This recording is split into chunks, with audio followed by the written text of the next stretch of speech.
Hai, Assalamualaikum, selamat sejahtera. Bertemu kita kembali ke ruangan tutorial saya. Pada hari ini, saya akan berkongsi cara bagaimana kita mencari message yang lama ataupun mencari message yang penting yang kita gunakan pada aplikasi WhatsApp ataupun Telegram. Okey, jom saya tunjukkan caranya. Okey, katakan ini adalah WhatsApp pribadi saya, personal WhatsApp, di mana my notes ni kita boleh create sendiri. Okey, kita boleh create, kemudian dalam ni banyak maklumat yang kita boleh simpan. Okey, contohnya, okey, saya mahu gambar ini. Okey, contohnya lah kita simpan gambar ini kan. Okay, kita download ataupun copy image, kita try dulu. Kemudian saya paste di sini, copy image, ataupun kita download lah. Okey, kita download, lagi senang. Download image, okey, open. Okey, kita nampak ni kan.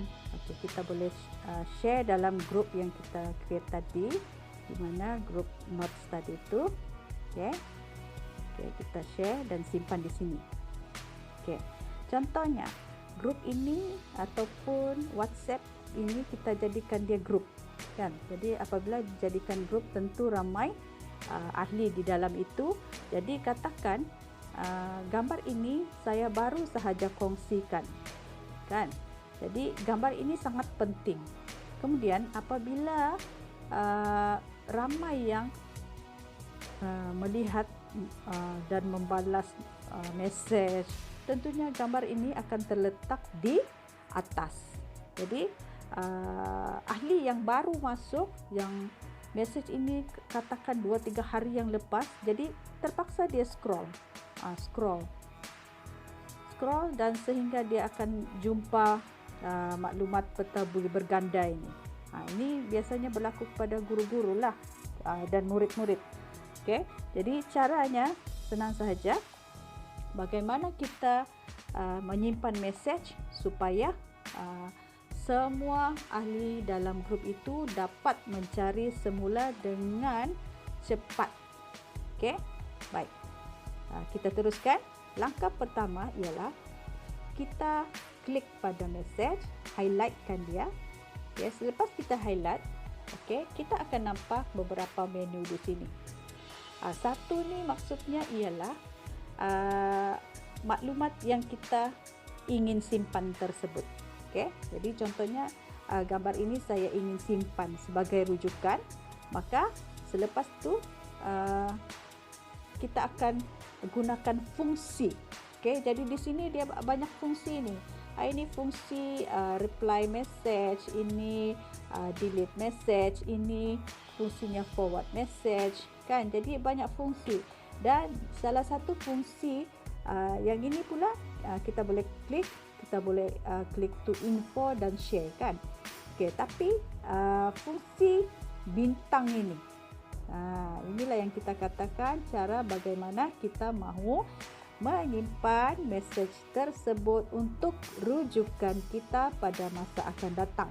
Okey, lagi satu, keduanya kita boleh tandakan bintang pada message tersebut bahawa message itu perlu diambil tindakan segera, ataupun kita tandakan bintang supaya message itu boleh dirujuk pada masa-masa akan datang. Okey, jadi caranya ialah saya ulang sekali lagi.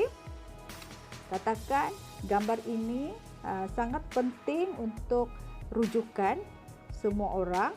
Okey, jadi kita klik gambar tersebut dan highlightkannya sehingga timbul warna biru.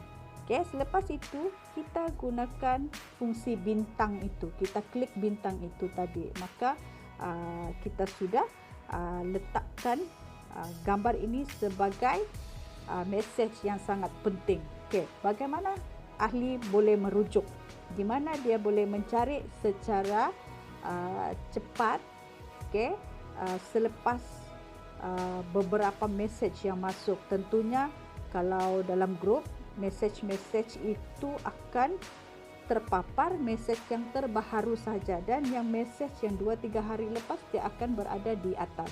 Jadi kita mau melihat gambar itu, kita klik yang tanda 3 bintang bertindih itu, 3 titik bertindih itu. Jadi kita klik group info. Okey, apabila kita klik group info, kita akan nampak beberapa menu, dan nampak di sini yang ini. Okey, yang saya tunjukkan ini adalah message yang kita simpan, yang kita sudah tandakan bintang. Jadi kita klik ini, menu ini, dan kita nampak nota yang kita perlu ambil tindakan.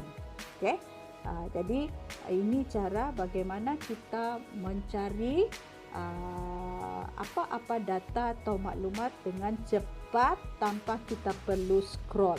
Okey, contohnya lah kita ada tarikh-tarikh penting kita mau simpan kan, ataupun maklumat-maklumat tentang kita punya janji temu dengan doktor kan, kita lupa. Kemudian ada beberapa pautan yang perlu diambil tindakan segera. Jadi inilah caranya kita menyimpan message kita. Okey, jadi ini contoh menggunakan aplikasi WhatsApp. Jadi kita kena tahu fungsi bintang itu sebenarnya adalah untuk kita menyimpan message kita. Okey, saya ambil satu contoh lagi. Cara yang sama untuk aplikasi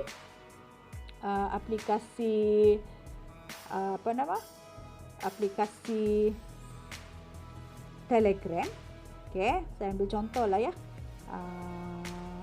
Contoh banyak di sini. Okey.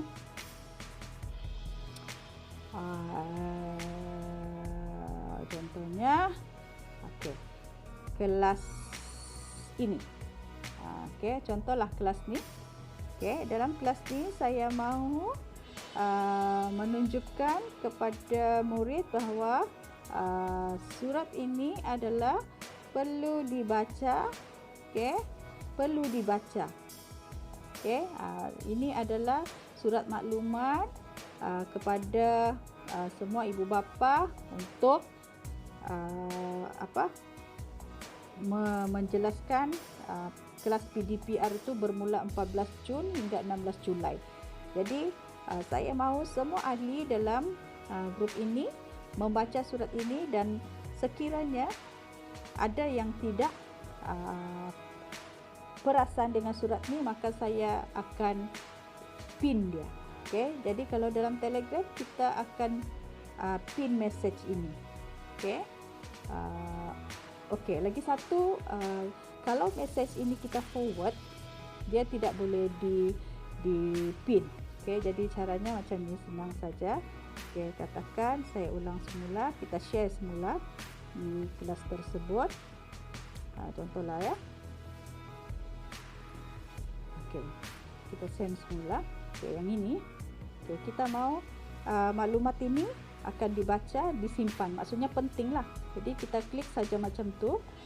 Oh maaf, kalau gambar tidak boleh. Okey, gambar tak boleh, message boleh. Okey, saya tunjukkan sekali lagi. Okey, katakan ini. Okey, macam mana kita boleh pin. Nampak? Apabila kita klik pada message yang ini, okey, saya ambil contoh, maka paparan menu ini akan timbul. Jadi macam mana caranya ialah nampak yang ini simbol paku tekan ni. Ini ada simbol paku tekan, maksudnya penting lah kan. Selalu kalau dalam analogi kita punya kehidupan seharian, biasanya di peti sejuk kan kita gunakan kertas dan magnet. Okey, kalau pada papan notis tu yang ada softboard tu, kita gunakan pin untuk kita meninggalkan message supaya kita tidak lupa kan. Jadi kalau di Telegram digital ni dia sudah ada beberapa cara, fungsi bagaimana kita menyimpan message tersebut. Jadi kita klik pin ini saja. Jadi apabila kita klik, okey, semua ahli dalam kumpulan itu akan nampak message yang kita pin. Maksudnya message itu sangat penting. Okey. Jadi kita pin dia, maka di mana paparannya? Okey, akan nampak di sini. Okey, akan nampak di sini. Jadi macam mana ahli mencari? Okey. Ahli itu akan klik saja dan akan nampak message ini. Okey, apabila pin akan terus ke message yang kita telah pin tersebut. Itu cara. Jadi kalau katakan kita tidak mau simpan message itu, kita boleh unpin. Jadi macam mana unpin? Kita klik ini. Okey. Saya ulang sekali lagi, kita klik yang ini. Okey, kita unpin dia. Okey, jadi message tersebut sudah tidak disimpan lagi. Sama juga fungsi bintang, simbol bintang tadi pada aplikasi WhatsApp. Okey. Jadi saya harap dengan tutorial ini kita sudah memahami betapa fungsi-fungsi yang terdapat pada aplikasi WhatsApp dan Telegram tu difahami. Apakah fungsinya? Jadi aplikasi-aplikasi ini sebenarnya banyak memudahkan tugasan kita seharian. Okey, jadi cukup setakat ini saja. Kita akan jumpa lagi untuk tutorial akan datang. Walaupun ianya sangat mudah, tapi saya pasti ramai yang tidak mengetahui apakah fungsi-fungsinya. Okey, jadi sehingga kita berjumpa lagi pada masa akan datang. Selamat maju jaya semua. Bye bye.